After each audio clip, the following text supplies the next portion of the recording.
I'll tell you a couple of stories about fraud. She didn't just delete tens of thousands of those emails, she wiped the server clean. What, like with a cloth or something? It's no secret that we're going up against some pretty powerful forces that will do and spend whatever it takes to advance a very different vision for America. Personal emails are my personal business. You know, let's release everything. Let's let everybody in America see what I did for 4 years. When you speak to the public, you say, I turned over everything. That's, for the most part, a direct quote. When you talk to the public, you say, I turned over everything. That's for the, people investigating it to try to figure out. But we turned over everything that was work-related. Every single thing.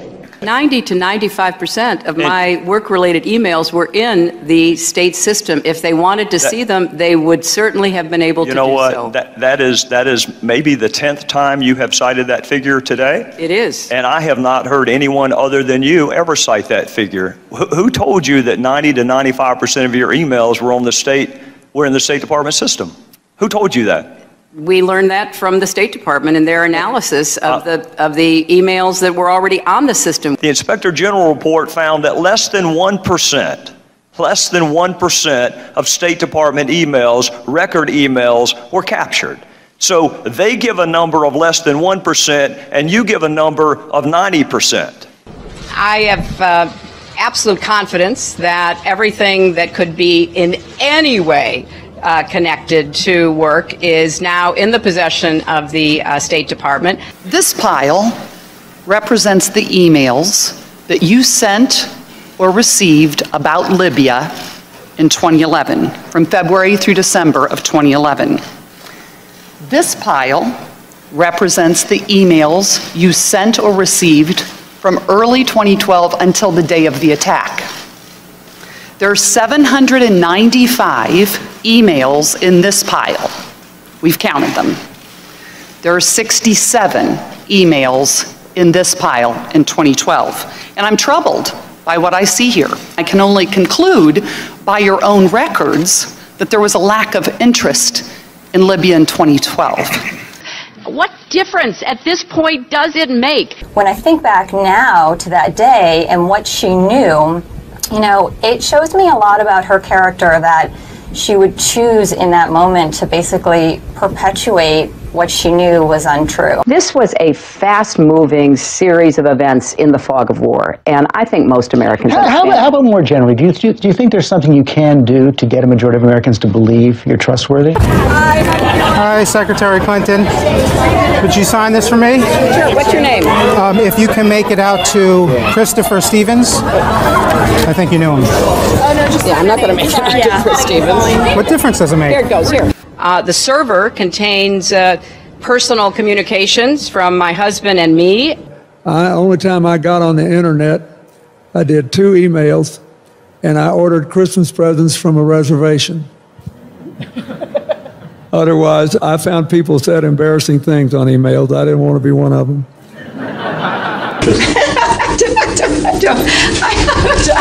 I mean, and how many angels dance on the head of a pin? I have really nothing to. I mean, how do you answer that? I feel sorry sometimes for the young people who, believe this. They don't do their own research. I am so sick. I am so sick of the Sanders campaign lying about me. I'm sick of it. Do you think New York State should recognize gay marriage? No. No. Okay. I believe that marriage is between a man and a woman. I do not support gay marriage. It really is great how long you've supported gay marriage. Yes. I could have supported it sooner. Well, you did it pretty soon. Yeah. Could have been sooner. Fair point.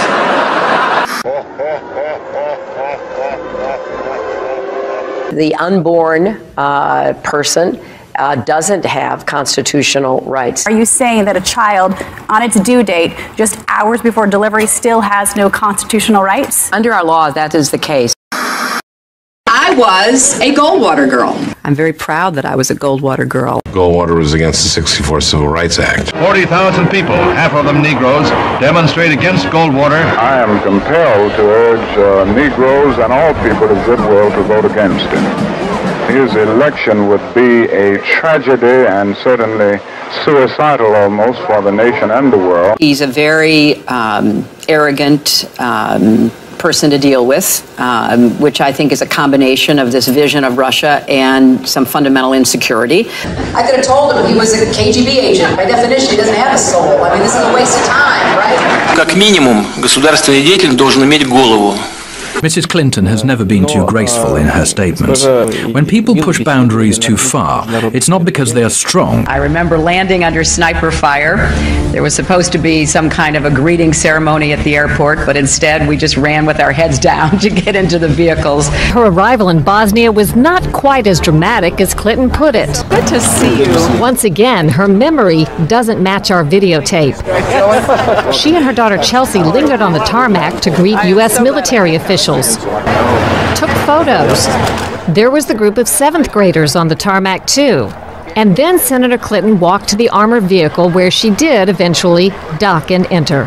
During the parade in which she participated, her campaign roped off reporters so they wouldn't interfere with the candidate. Memory should always match the videotape. I have been a critic of NAFTA from the very beginning. I think that NAFTA is proving its worth. It was one of the highlights of President Clinton's first term, passage of the North American Free Trade Agreement, also known as NAFTA. Critics blame NAFTA for the loss of manufacturing jobs in industrial states, including Ohio and Pennsylvania. Hilary Clinton helped get NAFTA approved. She held at least 5 meetings to strategize about how to win congressional approval. She helped the White House block opposition from labor and environmental groups, and she was the featured speaker at a crucial meeting. Participants in that event said, quote, her remarks were totally pro-NAFTA.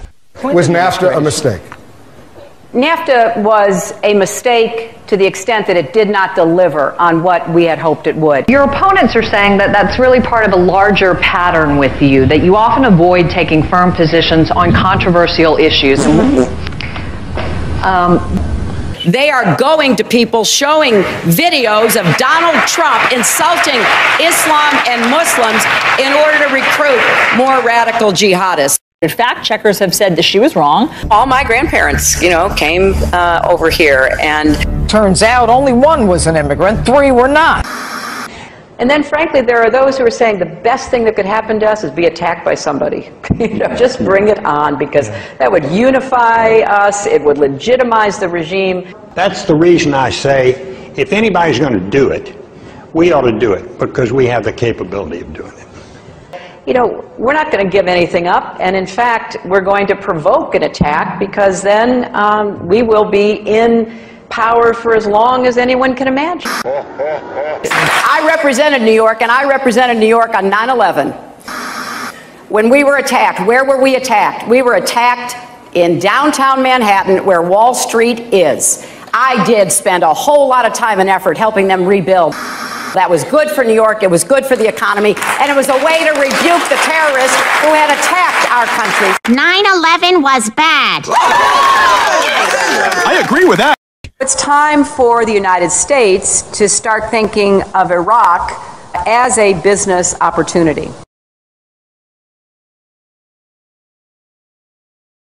Hi, Secretary Clinton, will you release a transcript of your paid speeches to Goldman Sachs?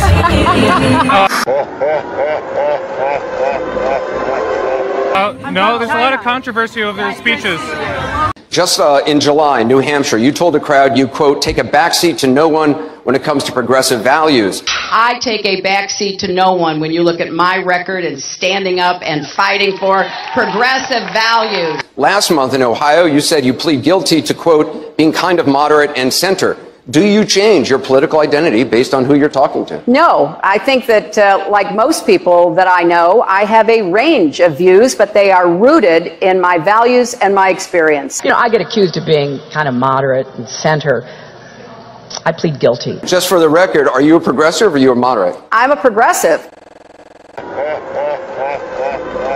I represented Wall Street as a senator from New York, and I went to Wall Street in December of 2007, before the big crash that we had, and I basically said, cut it out. Quit foreclosing on homes. Quit engaging in these kinds of speculative behaviors. Now, who's exactly to blame for the housing crisis? I think there's plenty of blame to go around. Home buyers who paid extra fees to avoid documenting their income should have known they were getting in over their heads. Are you a progressive or are you a moderate? I'm a progressive.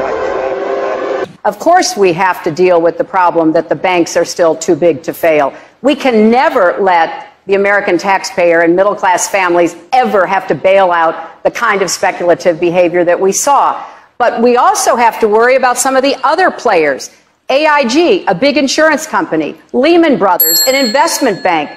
There's this whole area called shadow banking. That's where the experts tell me the next potential problem could come from. You were against same-sex marriage, now you're for it. You defended President Obama's immigration policies, now you say they're too harsh. You supported his trade deal dozens of times. You even called it the gold standard. Now, suddenly last week, you're against it. Will you say anything to get elected? Well, actually, I have been very consistent over the course of my entire life.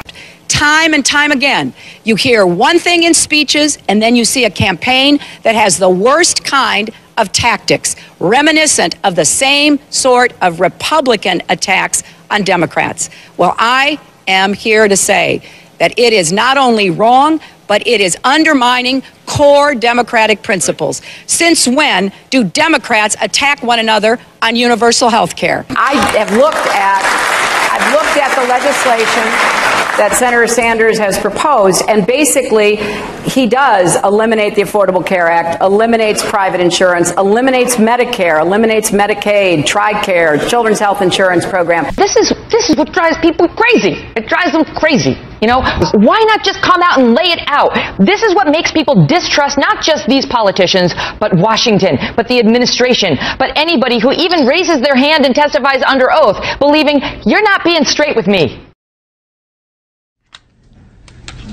In conclusion, Congress is supposed to provide oversight. The voters are supposed to provide oversight. And you were supposed to provide oversight.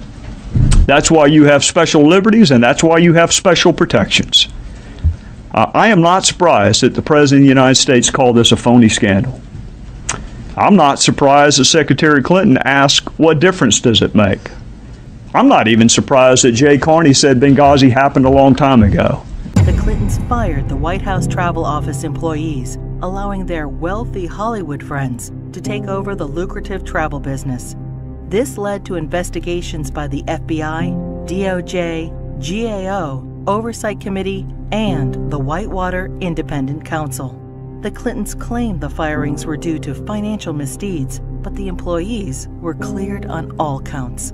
Hilary Clinton allegedly played a central role in the firings, yet in her sworn testimony, she claimed she was not involved. The independent counsel found this to be factually inaccurate and that she made factually false statements.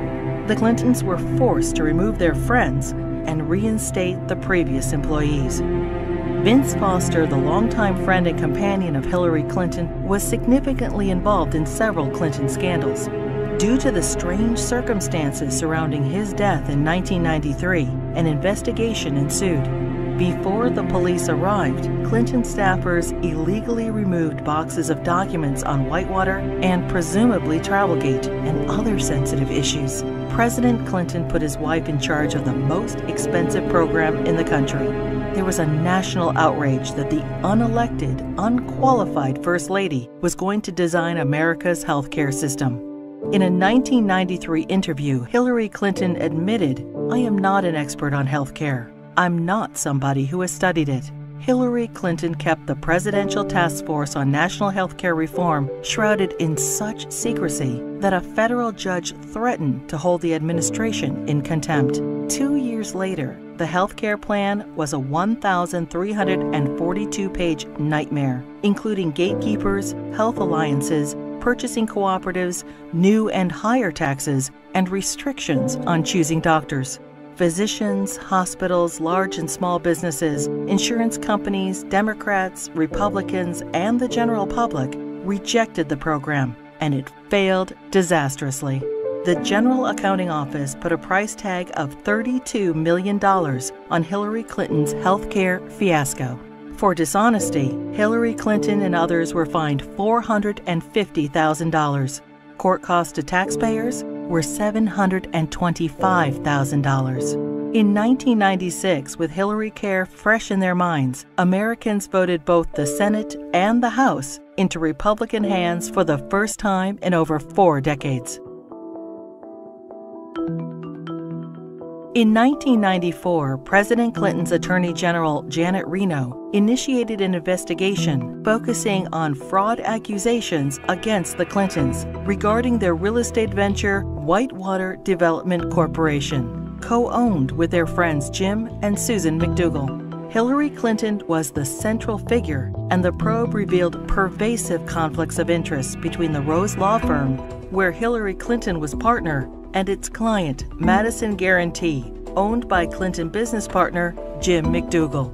Hillary Clinton claimed billing records subpoenaed and critical to the investigation were lost. It is presumed they were stolen from Vince Foster's office the night he died.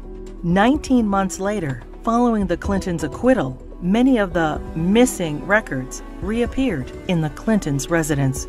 As they were covered with Hillary Clinton's fingerprints, she fell under suspicion of obstruction of justice.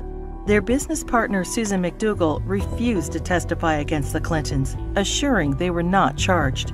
Susan McDougal went to prison for her silence, but was pardoned by President Clinton. 15 Clinton associates were convicted of 40 federal crimes related to Whitewater. The independent counsel's report highlighted the president's abundant and calculating lies under oath, obstruction of justice, and abuse of power. During this case, many other alleged abuses were uncovered. The 4.5-year expanded investigation cost taxpayers $145 million.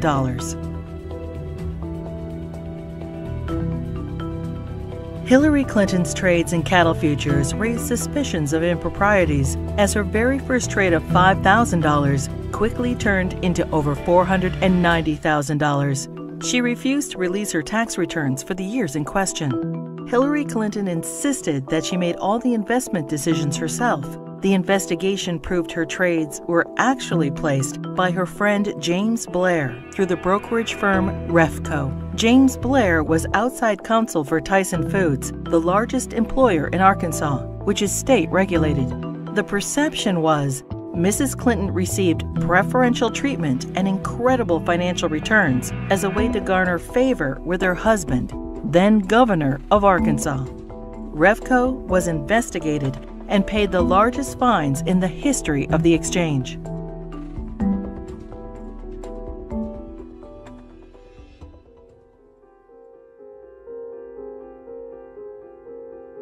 The Clinton administration improperly requested and received FBI background reports on 900 Republican officials.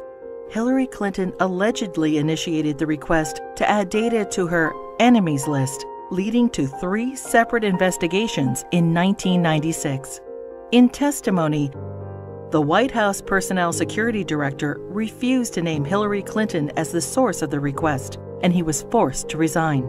Hillary Clinton claimed she was guiltless and was called a congenital liar in the New York Times.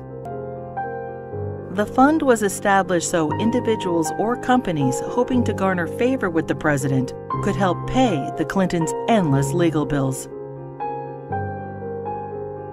In 1996, the Justice Department investigated campaign fundraising abuses and cover-ups by the Clintons in connection with an effort by China to influence administration policies. In violation of U.S. law, agents for the Chinese government and military funneled millions into President Clinton's re-election campaign, the Clinton Legal Defense Fund, and the DNC. The DOJ's report stated, "A pattern of events suggests a level of knowledge within the White House, including the President's and First Lady's offices, concerning the injection of foreign funds into the re-election effort." The Clintons were accused of using the IRS to harass their enemies, including Republican politicians, the White House Travel Office, the NRA, Judicial Watch, the Heritage Foundation, and other conservative organizations. A senior IRS official admitted that Clinton opponents were singled out for tax audits. Also audited were Bill Clinton's female accusers, including Jennifer Flowers, Paula Jones, Juanita Broderick, and Elizabeth Ward Grayson.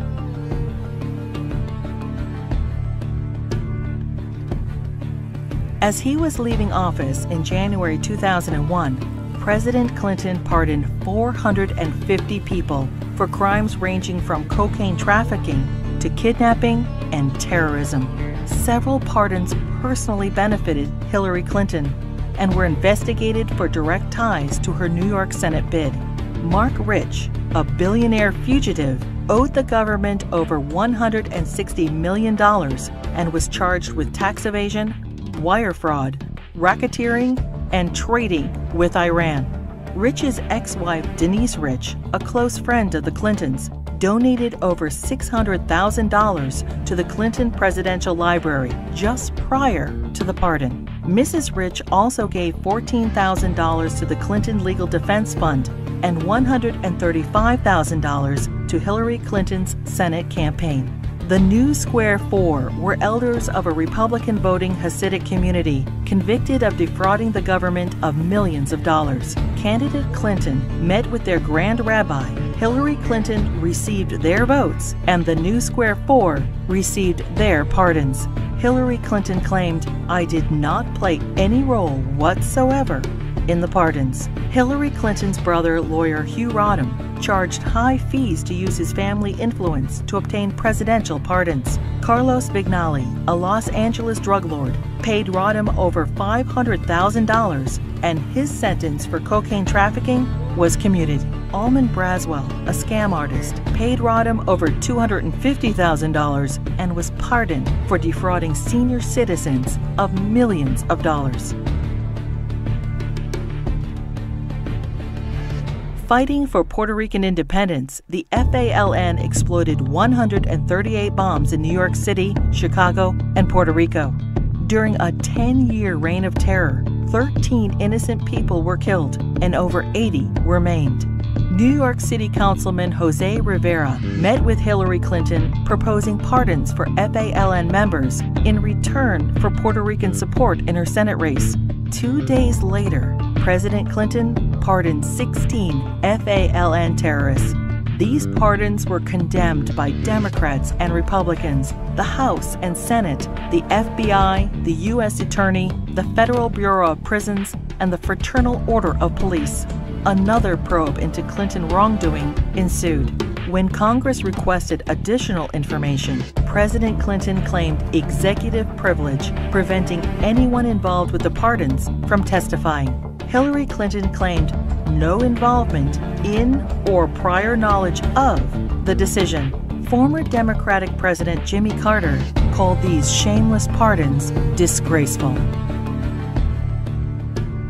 The largest political fundraiser in U.S. history became the largest election fraud in history. In the year 2000, the fundraiser for Hillary Clinton's New York Senate race was attended by 1,300 people, including the Hollywood elite and the Democratic leadership. In violation of federal election statutes, an individual, Peter Paul, financed the entire event. Peter Paul was also a convicted cocaine trafficker. In violation, Hillary Clinton was involved with the solicitation of funds and the coordination of the gala. In violation, Hillary Clinton requested in writing an additional $150,000 from Peter Paul in untraceable securities.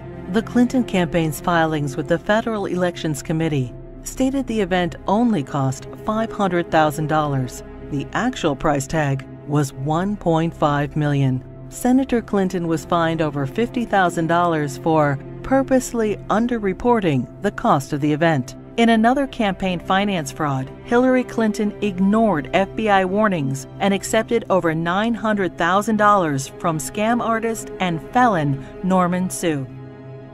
Hillary Clinton's Senate tenure was undistinguished. In 7 years, she introduced only 3 minor bills which became law. including the naming of a post office. She helped secure millions in federal assistance for a New York developer. Ethics questions arose when the businessman donated over $120,000 to the Clinton Foundation. Senator Clinton did not support English as the official language of the United States government, and she enthusiastically voted for the Iraq War resolution. Hillary Clinton ignored Senate rules and reporting requirements for the hiring of staff and non-paid fellows, breaking the Senate Code of Official Conduct and hiding multiple conflicts of interest. She was investigated by the Senate Select Committee on Ethics.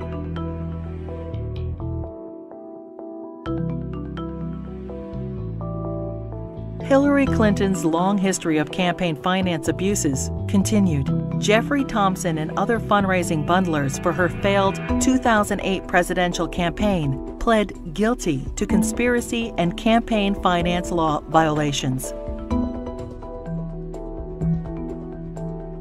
In the primaries, Democrats nominated the little-known junior Senator Obama over the well-known, scandal-ridden Hilary Clinton.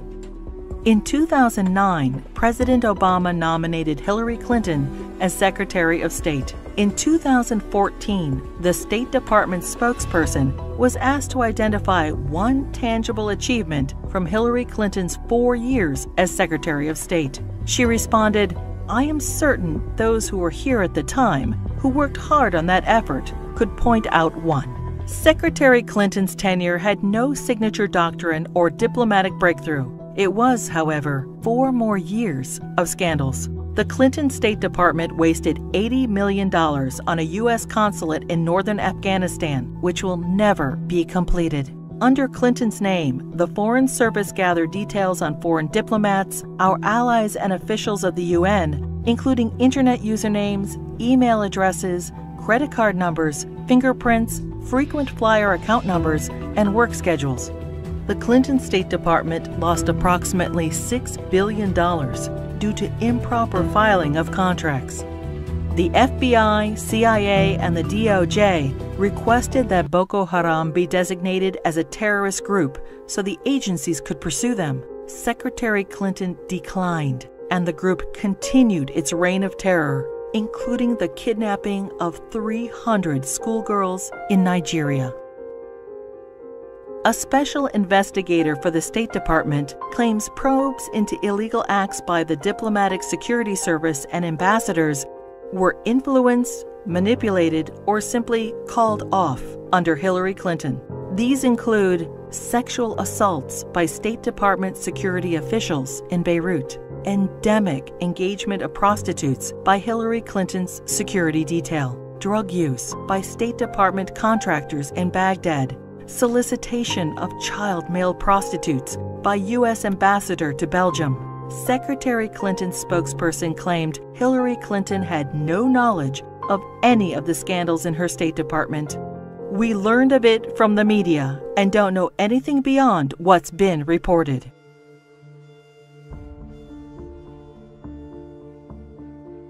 The United States mission in Benghazi, Libya, was attacked on September 11, 2012. As Hillary Clinton was Secretary of State at the time, she is at the heart of the cover-up investigation.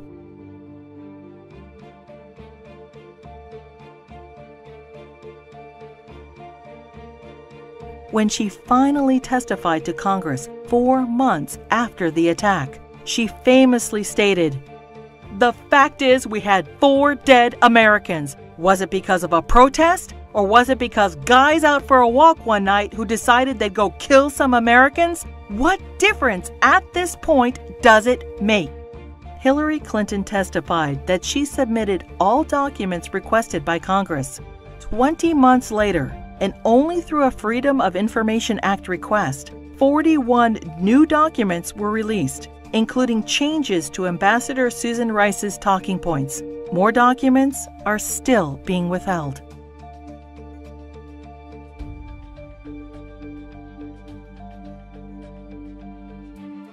The Presidential Records Act allows restricted access to documents for 12 years after leaving office. Now, 14 years later, the Clintons are still withholding thousands of records from the public. Over 300 Freedom of Information Act requests have been ignored, suggesting more damaging revelations about the Clintons. It is difficult to separate the Clintons' personal and political financial ventures from those of the Clinton Foundation. The New York Times expose on the Clinton Foundation details moral and fiscal chaos, shameless fundraising, and calls it mired in conflicts of interest.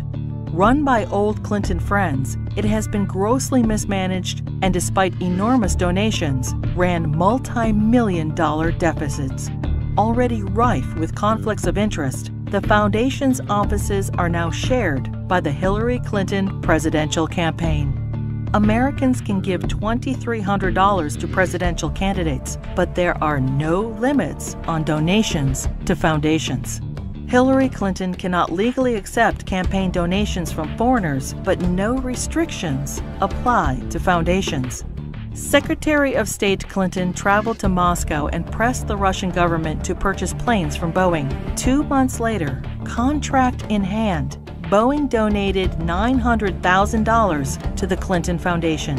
The foundation's support from foreign interests hoping to influence U.S. policy is of grave concern. Foreign donations to the foundation increased by 70% when Hillary Clinton ran for president in 2008.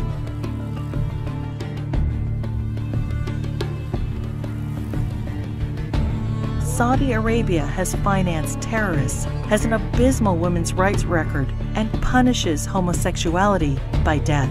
And yet, the Kingdom of Saudi Arabia is one of the largest supporters of the Clinton Foundation. In a Clinton co-presidency, every large donation could raise suspicions of improprieties or influence peddling and lead to non-stop investigations. The great story here for anybody willing to find it and write about it and explain it is this vast right-wing conspiracy. It's no secret that we're going up against some pretty powerful forces that will do and spend whatever it takes to advance a very different vision for America.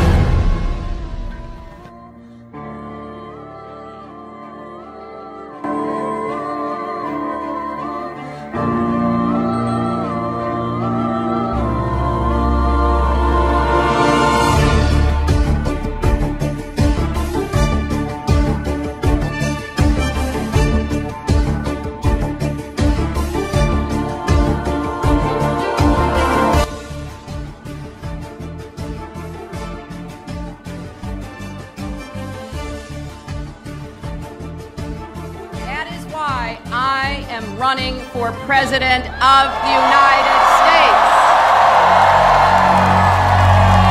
The people want to know Hillary, the Hillary that I knew back here in Arkansas. When she was in the Benghazi hearings, when she said, "What difference does it make? They're dead." What difference at this point does it make? That's the Hillary I know. We came, we saw, he died. Hi, Secretary Clinton. Would you sign this for me? Sure. What's your name? If you can make it out to Christopher Stevens. I think you knew him. Yeah, I'm not going to make it out to Chris Stevens. What difference does it make? Here it goes, here. Yep. Senator Clinton has extraordinary ability to obfuscate, refuse to answer questions, avoid confrontations, and up until now has been given a pass on it. A story in the New York Times talking about why Senator Clinton voted this way, because I think some people were surprised by it. And her advisor said that she voted yes because she was moving from primary mode to general election mode. Primary mode versus general election mode? How about tell the truth mode? How about we say the same thing in the primary that we say in the general election? We know that Hillary's an insecure person. Secure people don't lie. They don't lie inveterately the way she does. Hillary Clinton points to her time in the White House as a large part of her qualification for the job as president. But most of the news media has conveniently forgotten that her time as First Lady was mired in controversy. The core of the controversy is how truthful Mrs. Clinton has been in answering questions, sometimes under oath, about Whitewater and other matters. She was the First Lady to come under criminal investigation. In both Little Rock and Washington, D.C., she was plagued by numerous scandals. I finally parted company with Hilary Clinton when I saw how she was using private detectives to investigate the women who were linked to her husband. Not to change him, not to reform him, not to make him a better person, but to cow the women into silence so that he could get elected president. I do not want that woman controlling the IRS or the DEA or the NSA or the FBI or the CIA. Not in a democracy, I don't.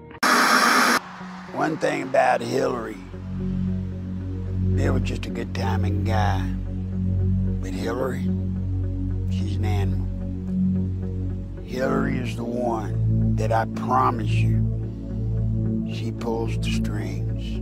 She pulled them in Arkansas. She pulled them in the White House when she was there as the First Lady. And my God, if she gets to be president. Take a deep breath and relax and just, sit back, because here they come again. We're going to have to just ride through this, as we have so many of these other false accusations.